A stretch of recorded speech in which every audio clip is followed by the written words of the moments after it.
وہ واقعہ یاد ہے نا جب ستارہ علی کے دروازے پہ اترا تھا؟ ہم نے تو کہا اترا تھا، لیکن شاعر نے کیسے دیکھا؟ اور کہا کہ دیکھیے گا شاعر نے یہ دیکھا، اس نے کہا در علی کی بلندی تک آ گیا تارا. اللہ اکبر، در علی کی بلندی تک آ گیا تارا. کیوں آیا؟ تلاش کرتے ہوئے آسمان کن فیکون. اللہ اکبر، علی کی دہلیز آسمان کن فیکون ہے. تو اب وہاں پہ عرش یہ چاہتا تھا کہ وہ ٹوٹ کر علی کی دہلیز میں بکھر جائے. فرشتوں نے جب اللہ فضائل بیان کرتا تھا، فرشتے عرش چھوڑ کر، جنت چھوڑ کر زمین کی طرف لپکتے تھے کہ جا کر علی کی زیارت کریں. جب خدا نے دیکھا کہ سارے ہی عرشی فرش کی جانب چل پڑے تو ان اللہ خلق ملک علی صورت علی ابن ابی طالب، اللہ نے ایک فرشتے کو علی کی شبیہ بنایا.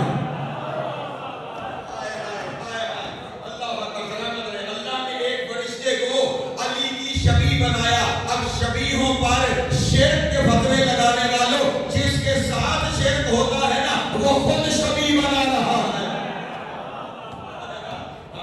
پہلا شبیہ بنانے والا خود اللہ ہے.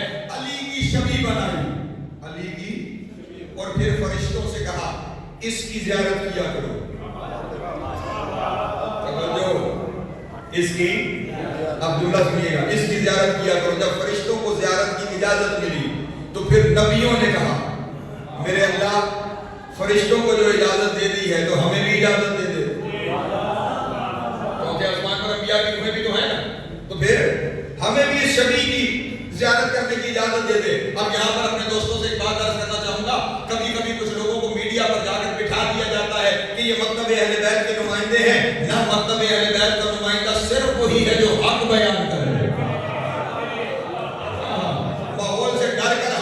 دیکھ کر اپنے آپ کو بدل لینے والا مکتب اہل بیت کا نمائندہ نہیں ہو سکتا. ٹی وی پہ ایک بندے نے سوال کر دیا تھا کہ جناب والا یہ بتائیں کہ کیا آپ امیر کائنات کو انبیاء سے افضل سمجھتے ہیں؟ تو مولوی نے ڈر کے لباس بھی علی کا پہنا ہوا تھا. لباس بھی علی کا پہنا ہوا، اور پھر وہاں کہہ کے کہہ دیا نہیں ہمارا تو یہ عقیدہ نہیں ہے. جھوٹ! میں پر سوال کے اس ممبر پہ بیٹھ کر تقریر لائی جا رہی ہے، پوری ضمانت سے کہہ رہا ہوں مکتب تشیع کا متفقہ عقیدہ ہے مصطفیٰ کے علاوہ علی ہر نبی سے افضل ہے.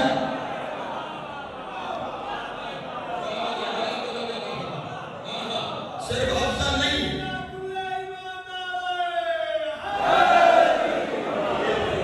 صرف افضل نہیں ان کا سردار بھی ہے. لیکن یہاں پہ افضلیت کی دلیل سن لو اور میں تیزی سے نتیجوں کی جانب آگے بڑھوں. کیا کہا نبیوں نے ہمیں شبیہ کی زیارت کی اجازت نہیں. لوگ کہتے ہیں دعا نہیں ملا. سجادہ یہ جملہ سنیے گا، ہمیں شبیہ علی کی شبیہ کی زیارت کی اجازت ملے. اب سارے پڑھے لکھے دوست تشریف فرما ہے، زیارت کس کی کرتے ہیں؟ جسے خود سے افضل سمجھا جائے. ماں باپ کی زیارت ہوتی ہے کیونکہ اور نبی علی کی شبیہ کی زیارت کرتے ہیں. یسبحون و یکبرون، وہ علی کی شبیہ کو دیکھ کے کہتے ہیں سبحان اللہ.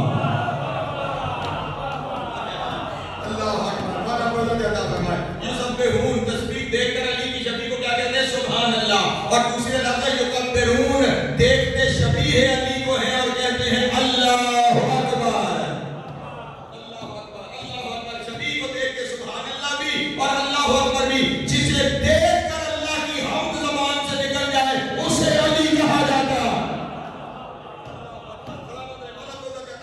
چلے اس جگہ پر اگر آ گئے تو نتیجہ اپنے دوستوں کے سامنے پیش کرتا رہوں. یہ جو لفظ ہے نا سبحان اللہ، اس کا بڑا ثواب ہے. اس کا بہت بڑا، اتنا بڑا ثواب یہاں تک درج ہے کہ اگر کوئی شخص ایک دفعہ زبان سے سبحان اللہ کہتا ہے تو اللہ جنت میں اس کے لیے ایک محل بنا دیتا. توجہ ہے؟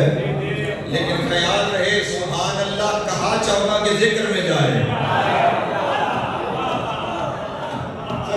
ہاں، ایک دفعہ زبان سے سبحان اللہ کہو تو اللہ جنت میں ایک اتنا بڑا ثواب. اور پھر اللہ اکبر اس سے بڑی تسبیح ہے، اس کا بھی بہت بڑا ثواب ہے. لیکن اب یہ سبحان اللہ اور اللہ اکبر جو کہہ رہے ہیں وہ فرشتے ہیں، اور فرشتوں کو تو ثواب اور گناہ کا تعلق ہی کوئی نہیں. انہیں ثواب کی ضرورت ہی نہیں. توجہ فرما رہے. ثواب کا معاملہ تو انہیں چاہیے نا جنہیں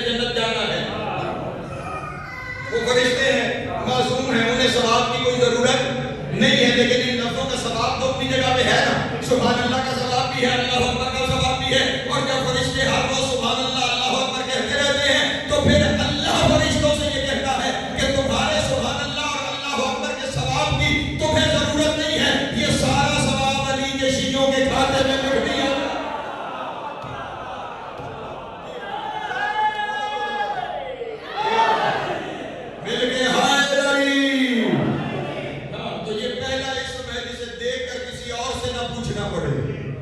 یہ علی کے علاوہ ہے ہی کوئی نہیں، جسے دیکھ کر کسی اور سے اللہ کے بارے میں نہ پوچھنا پڑے. دوسرا اسم اگر واسما سے نکلا ہے، کہاں سے؟ واسما. تو واسما کہتے ہیں ایسی علامت کو جو سب سے بلند ہو. توجہ، ایسی علامت جو سب سے، اب جا کے مولویوں سے پوچھو جو سب سے بلند ہو اسے عربی میں کیا کہتے ہیں؟ پریشان ہے آپ کو، کبھی پریشان ہونا چاہیے تھا نہیں، آپ کو تشریح کروانی چاہیے تھی. عربی زبان میں جو سب سے بلند ہو، بلکہ جملہ بدل کے کہوں جس کے سامنے ہر بلندی سجدہ کرے اسے علی کہا جاتا ہے.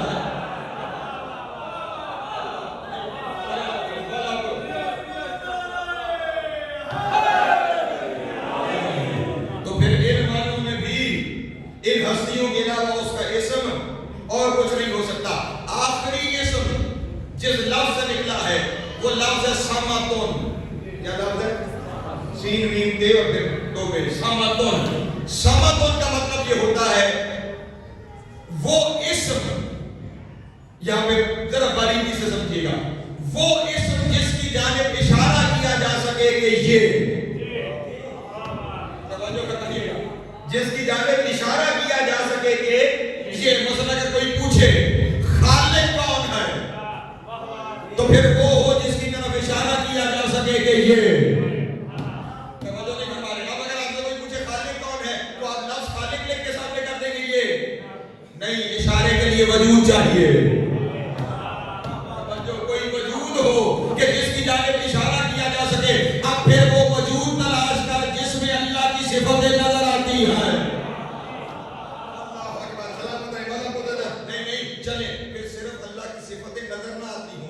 اللہ کی صفتیں ویسے ظاہر ہوتی ہوں جیسے اللہ کرتا ہے. ڈاکٹر صاحب بھی تشریف لے آئے، وقت بھی تھوڑا لیکن نتیجہ بس لے دوں اور سمیٹ دوں اپنے بیان کو. مثلا یہی لفظ خالق، تو وجود وہ ہونا چاہیے جو ایسے خلق کرتا ہو جیسے اللہ خلق کرتا ہے. جو ہے میرے محترم دوستوں بھی، جو ایسے خلق کرتا ہو جیسے اللہ. اللہ کے اور بندوں کے خلق کرنے میں فرق یہ ہے بندے چیزوں کو ملا کر نئی چیز بناتے ہیں، اللہ عدم سے وجود دیتا ہے. توجہ، مثلا خالق کے لفظ عیسیٰ کے لیے بھی آیا ہے قرآن مجید میں، جناب عیسیٰ کے لیے بھی یہ لفظ آیا. لیکن بعض لفظ کیا ہے؟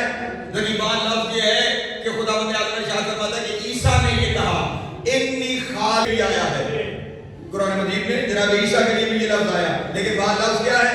لیکن بعض لفظ یہ ہے کہ خداوند اعظم نے ارشاد فرمایا کہ عیسیٰ نے یہ کہا انی خالق بشر من طین. یہ تو خدا کہہ رہا ہے کہ میں مٹی سے بشر بناتا ہوں، خالق کا لفظ اپنے لیے. لیکن جب عیسیٰ کا آیا تو عیسیٰ نے کیا کہا؟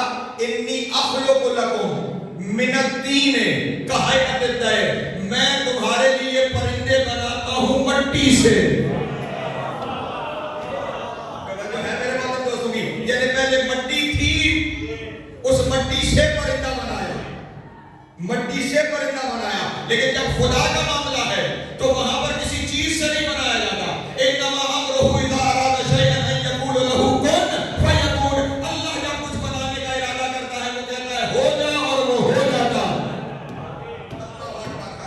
وہ جب کچھ بناتا ہے تو پھر اسے کسی چیز کی ضرورت نہیں ہوتی، وہ بس کہتا ہے ہو جا تو ہو جاتی ہے. اب وہ خالق تلاش کر کہ جنہیں بنانے کے لیے کسی چیز کی ضرورت نہ ہو بلکہ وہ کہے تو ہو جائے. اور اگر کسی کو وہ منظر نہ دکھائی دے رہا ہو تو آؤ میں دکھاتا ہوں. ہارون کا دربار تھا، دربار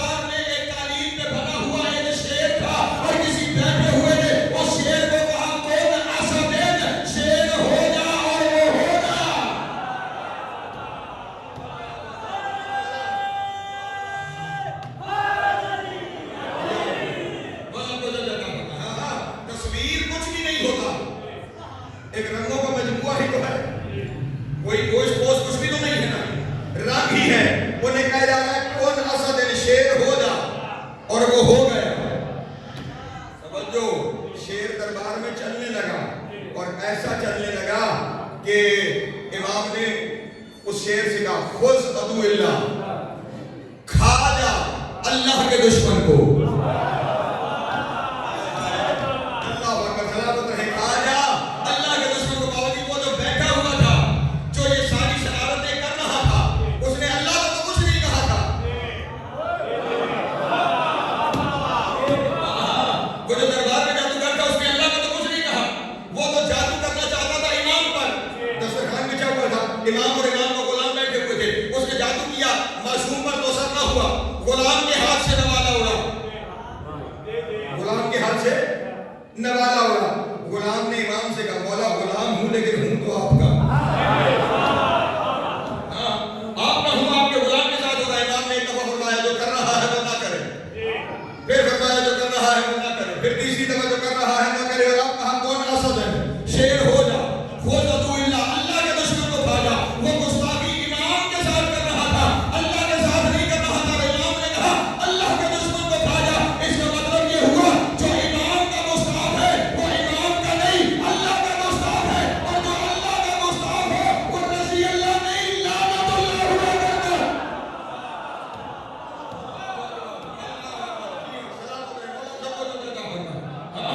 وہ لعنت اللہ ہوا کرتا، خذ عدو اللہ، کھا جا اللہ کے دشمن کو۔ اور وہ شیر اسی کو کھا گیا جسے کھانا تھا۔ اب میں سمیٹ دو اپنے بارے میں، اسی کو کھا گیا جسے کسی پھٹی ہوئی کتاب میں نہیں لکھا کہ امام نے یا امام کے غلام نے اسے بتایا ہو کہ اس بندے کو کھا۔ امام نے صرف کہا خذ عدو اللہ، اللہ کے دشمن کو کھا جا، جسے کھانا تھا وہ کھا گیا۔ اور اہل بیت کے علم غیب پہ بحث کرنے والوں، یہ وہ گھرانہ ہے کہ ان کا بنایا ہوا جانور بھی غیب جانتا ہے۔ جانور بھی غیب جانتا ہے۔ وہ گیا اور ایسے کھایا کہ قطرہ بھی زمین میں نہ آیا۔ توجہ، اب یہاں پہ بس میں نے چھوڑ دیا اپنے بیان کو، لیکن یہ جملہ سن لیجیے گا۔ پہلے کہا تھا کون اسد ہے، شیر ہو جا، وہ جو کچھ نہیں تھا وہ شیر ہو گیا، اور اب یہ سب کچھ ہے، شیر بھی ہے، اس کے اندر جادوگر بھی ہے، اور وہ جادی امام نے پلٹ کے کہا کون صورت ہے، پھر تصویر ہو جا۔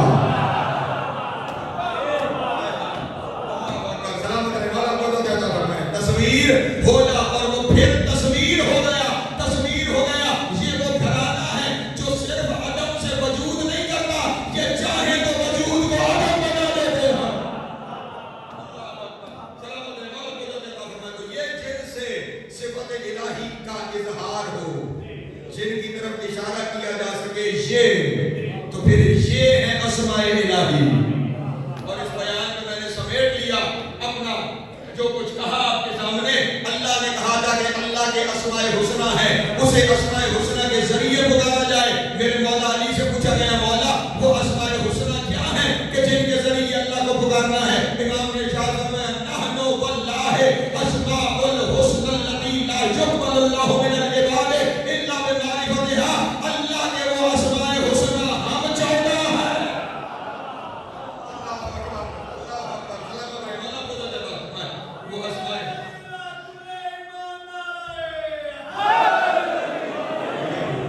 وہ اسماء حسنہ ہم 14 ہیں، اسے ہمارے ذریعے پکارا جائے۔ اور اس لاس میں تقریر تمام ہو گئی، صرف یہ نہیں فرمایا اسماء حسنہ ہم ہیں، اسے ان اسماء کے ذریعے پکارا جائے۔ ارشاد فرمایا لا یقبل اللہ من العباد الا بمعرفتنا، فرمایا اللہ بندوں کا کوئی عمل قبول نہیں کرتا جب تک اس میں ہماری معرفت شامل نہ ہو۔ اس لیے اگر چاہتے ہو کہ عمل قبول ہو جائے تو پھر اس گھرانے کا عرفان ضروری ہے۔ اگر عرفان نہیں تو عمل کوئی اہمیت نہیں رکھتا۔ میں بڑے واضح آپ کے سامنے کھلے لفظوں میں کہہ رہا ہوں، صبح سے لے کے شام تک سر سجدے میں رکھو، روزے سے رہو، ساری رات عبادت کرتے رہو، اگر معرفت نہیں ہے کوئی عمل قبول نہیں۔ نہج البلاغہ میں میرے مولا کا فرمان ہے کیف یطاع من لا یعرف، اس کی اطاعت کیسی ہے کہ جس میں عرفان ہی نہیں ہے، جس میں ہماری معرفت ہی نہیں، بغیر معرفت کے لاکھ سجدے کرو اللہ منہ پہ مارے گا، معرفت رکھ کے ایک سجدہ کرو وہ قبول کر لے گا۔ ہاں اگر دنیا نے پہچان لیا ہوتا تو پھر جن ناموں کے ذریعے اللہ کو پکارنا تھا وہ بازاروں میں نہ پہنچ جاتا۔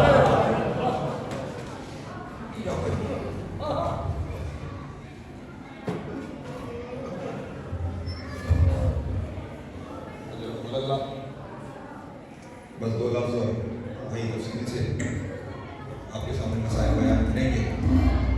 ہمارے رونے کے لیے صرف اتنا لفظ کافی ہے، شام کا بازار اور علی کی بیٹی۔ ساری زندگی صرف اسے ایک لفظ پہ رویا جائے تو وہ رونا تھوڑا ہے۔ دنیا والے سمجھتے ہیں کہ شاید ہم اس لیے روتے ہیں کہ شام کے بازار میں رش بہت نہیں عزیزان محترم، بازار میں بندہ ایک بھی ہوتا گزرنے والی تو علی کی بیٹی ہے۔ جو کبھی اپنے بابا کے سامنے بغیر چھپر کے نہیں آئی، اللہ جانے وہ شام کے بازار سے کیسے گزری ہوئی۔ اور یہ گزرنا بھی عام گزرنا نہیں تھا، یہاں تک لفظ موجود ہے کہ جب سادات کا قافلہ بازار میں داخل ہوا تو اعلان کیا گیا جس نے علی سے بدلے لے لے، علی کی بیٹیوں کو شام کے بازار سے گزارا جائے گا۔ پھر میں تو یہی لفظ کہا کرتا ہوں سید ہونے کے ناطے اس سے آگے کچھ کہہ نہیں سکتا، جس کے دل میں جتنا بغض علی تھا اس نے اتنا سامان اکٹھا کیا۔ کسی نے پتھر مارے، کسی نے گھروں کی چھتوں پر پانی ابالا وہ پھینکا، اور جب پانی ختم ہو گیا تو پھر وہی گرم کوئلے اٹھا کر وہ آگ اٹھا کر اولاد علی کی طرف پھینکی گئی، اور اتنا ہجوم اکٹھا ہو گیا اس اعلان پر۔ بس میں سمیٹوں اپنا بیان، جنہوں نے شام کی زیارت کر رکھی ہے وہ میری بات کی گواہی دیں کہ مولا آپ کو پھر لے جائے، جو نہیں گئے مولا آپ کو لے کر جائے۔ جہاں شام کا بازار ختم ہوتا ہے اور جہاں سے شام کا دربار شروع ہوتا ہے درمیان میں تھوڑا سا فاصلہ ہے، ایک چھوٹا سا میدان ہے۔ میں جب جاتا ہوں وہ فاصلہ اپنے قدموں سے گنتا ہوں تاکہ گریے کا سبب بنے۔ آپ کو یہاں پہ سنا دیتا ہوں، جب وہاں جاؤ تو یہ عمل ضرور کرنا، گریہ ہو جائے گا۔ وہ بازار ختم ہونے سے لے کر دربار کے شروع ہونے تک کل 72 قدم کا فاصلہ ہے۔ اتنا رش تھا ان 72 قدموں پہ علی کی بیٹی کو 72 گھنٹے لگ گئے۔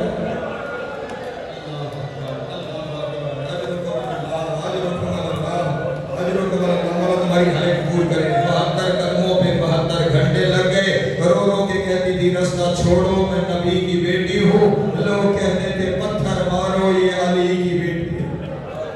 اجرکم اللہ، اجرکم اللہ۔ کتنا ظلم ہوا ہے شام کے بازار میں۔ بس سمیٹا میں نے اپنا بیان آپ نے ذاکرین سے سنا ہے نا کہ جب وطن واپس آئی ہے تو بھائی نے نہیں پہچانا ان میں میری بہن کون ہے۔ جانتے ہیں بھائی سال میں بھول نہیں جاتے، بہنوں کے چہرے بھائیوں کو بھولتے نہیں ہیں، لیکن شام کے بازار میں ہوا ہی ایسا تھا۔ بس ایک روایت سے سمجھ جاؤ تو بات تمام ہو جائے گی۔ جب مدینے واپس تشریف لے آئی تھی نا میری شہزادی، تو ہر روز اپنے گھر میں مجلس کرتی تھی، ہر روز گھر میں مجلس کرتی تھی۔ یہ جو آپ مجلسیں کروا رہے ہیں یہ علی کی بیٹی کی سنت ہے۔ مدینے کی عورتیں اکٹھی ہو جاتی تھی، علی کی بیٹی مسائل پڑھتی تھی۔ جب خود عینی شاہد مسائل پڑھ رہا ہو،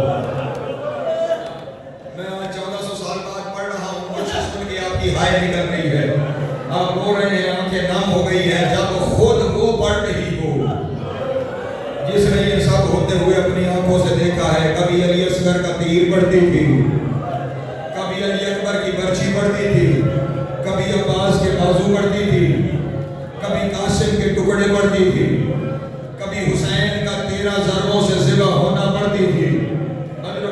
روز یہ شہادتیں پڑھتی تھی، روز شہادتیں پڑھتی تھی، بیویاں سنتی تھی، ماتم کرتی تھی۔ ایک دن جناب مسلم کی شہادت پڑھ رہی تھی علی کی بیٹی، جناب مسلم کی شہادت پڑھتے پڑھتے نا مجمع میں بیٹھی ہوئی تھی جناب مسلم کی بہن بی بی ام لقمان، وہ شہزادی کھڑی ہو گئی اور کھڑی ہو کر کہا، اے شہزادی یہ کون ہے؟ اے علی کی بیٹی، ہر روز شہادتیں پڑھتی ہو، ہم گریہ کرتے ہیں، آج میرے بھائی کی شہادت پڑھ رہی ہو، یہ جتنے شہید ہیں ان پہ ساری زندگی گریہ کیا جائے، تو گریہ کم ہے، ان کے مصائب زیادہ ہیں، لیکن آج ایک لمحے کے لیے میرے بھائی کی شہادت روک اور مجھے ایک سوال کا جواب دے۔ جناب زینب نے کہا ہاں پوچھو بی بی، کیا پوچھنا چاہتی ہو؟ اس وقت اس بی بی نے رو کے سوال کیا، علی کی بیٹی میرا صرف اتنا سوال ہے، مجھے یہ بتا یہ تیرے چہرے پہ زخموں کے نشان